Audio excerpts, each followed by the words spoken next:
气小姐。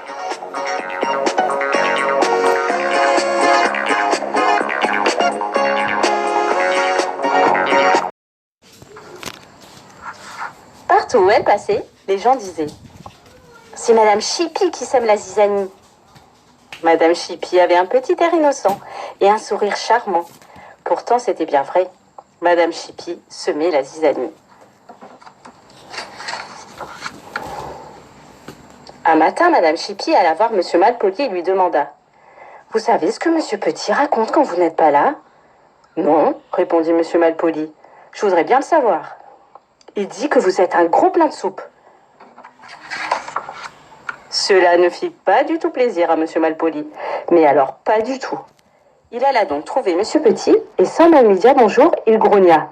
« Comment osez-vous me traiter de gros plein de soupe ?»« Mais, bégaya Monsieur Petit, qui ne comprenait pas ce qui lui arrivait.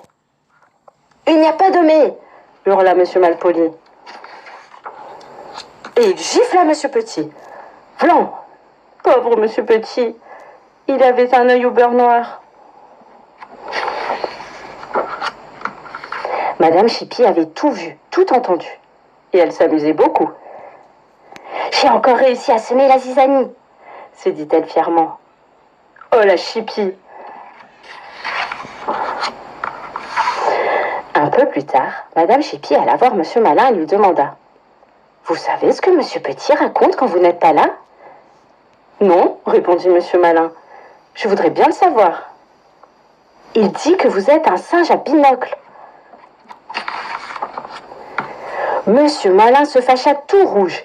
Il partit en courant et dès qu'il rencontra Monsieur Petit sur son chemin, bing, il lui donna un coup de poing. Pauvre Monsieur Petit, il avait les 2 yeux au beurre noir. 2 yeux au beurre noir alors qu'il n'avait rien fait. Bien entendu, Madame Chippy arriva aussitôt. En voyant Monsieur Petit, elle éclata de rire. « Vous en faites une drôle de tête !»« C'est votre faute, marmonna Monsieur Petit. »« Eh oui !» répliqua joyeusement Madame Chippy. À présent, Monsieur Petit devait faire soigner ses blessures. Il alla donc consulter le docteur Pilule. « D'où Jésus !» s'écria le docteur. « Que vous est-il arrivé ?» Monsieur Petit lui raconta sa double mésaventure. Au grand mot, les grands remèdes, déclara le docteur Pilule. Il faut d'abord donner une bonne leçon à cette petite madame. Le docteur réfléchit un moment, puis il se mit à rire. Je crois que j'ai une idée, dit-il. Le docteur Pilule se pencha vers Monsieur Petit et lui chuchota quelque chose. Tu voudrais bien savoir quoi ? Impossible. C'est un secret.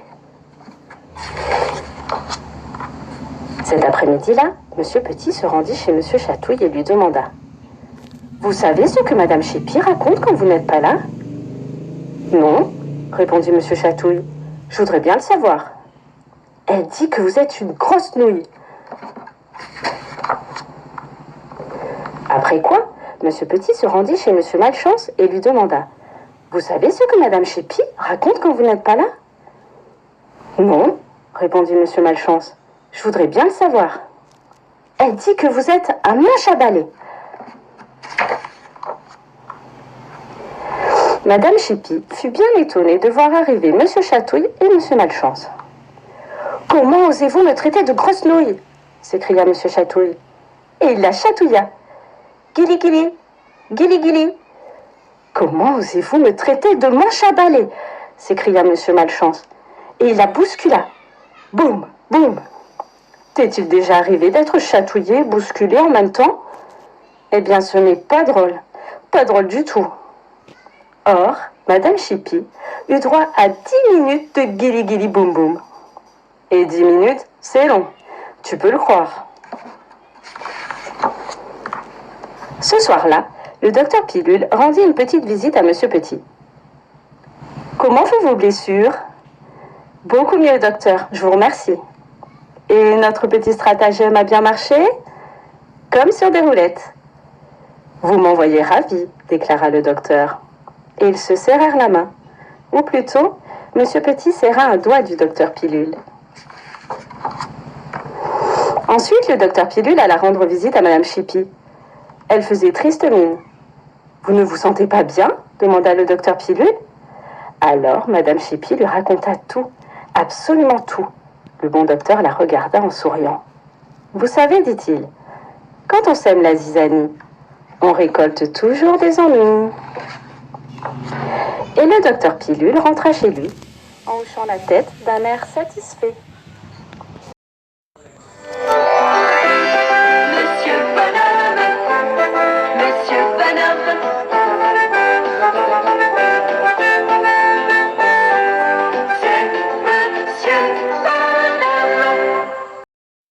Monsieur Malin était très malin. Il était même le monsieur le plus malin du monde. Et il le savait.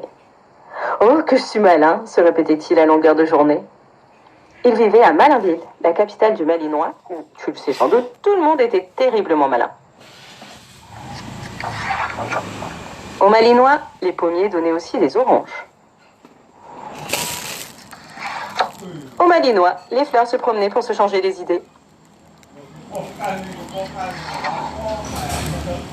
Aux Malinois, les vers de terre se déplaçaient en voiture.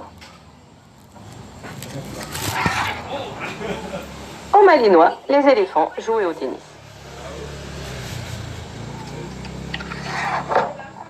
Oui, vraiment, le Malinois était le royaume de l'intelligence. Monsieur Malin était ravi d'habiter à Malinville. Il était très fier de sa maison. « Oh, que je suis malin d'avoir construit une maison pareille !» disait-il à qui voulait l'entendre. Ce matin-là, Monsieur Malin fut réveillé par son réveil malin. Ce réveil ne se contentait pas de sonner comme un réveil ordinaire. Non, il sifflait aussi gaiement et se mettait à clignoter en disant « Bonjour, il est 7h-20 ». Puis il préparait une tasse de chocolat. Il indiquait également le temps qu'il faisait dehors et la date. Quel réveil! Monsieur Malin bâilla, se leva, prit son bain, dans sa baignoire qui se remplissait toute seule, se brossa les dents et descendit déjeuner. Il glissa une tranche de pain dans son grille-pain malin. Non seulement cet appareil grillait le pain, mais encore il le tartinait de beurre et de confiture. Et il enlevait la croûte. Après son petit déjeuner, Monsieur Malin partit se promener. Il fit une très très longue promenade. Si longue que, sans s'en apercevoir, il sortit du Malinois. Il rencontra quelqu'un qui se promenait aussi. « Tu le reconnais ?»« Oui, c'était Monsieur Heureux. »« Bonjour, dit Monsieur Malin. Je me présente. Monsieur Malin, le roi des malins. »« Ah bon ?» répondit Monsieur Heureux. « Dans ce cas, racontez-moi donc une histoire drôle. » Il se mit à rire. « J'adore les histoires drôles, » expliqua-t-il. Monsieur Malin fit une drôle de tête. « Je n'en connais aucune, » avoua-t-il. « Ce n'est pas très malin de votre part, » dit Monsieur Heureux. Et il s'en alla. Monsieur Malin poursuivit son chemin. Sais-tu qui il rencontra ensuite?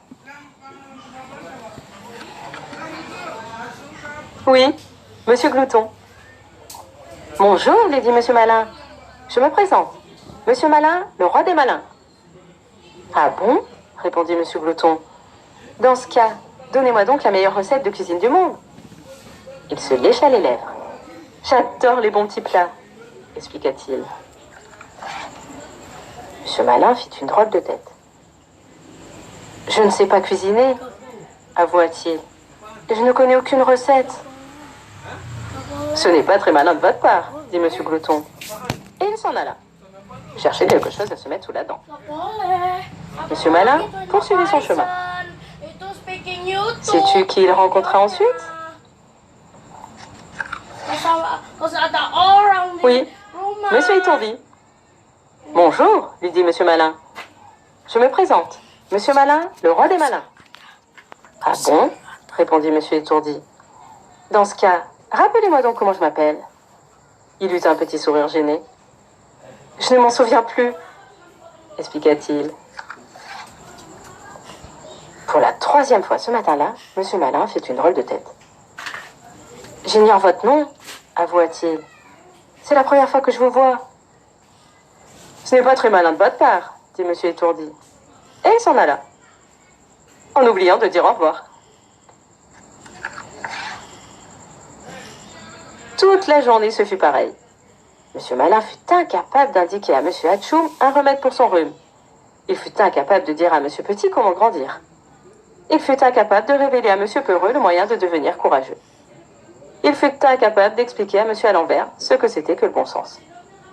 Quelle affreuse journée pour Monsieur Malin!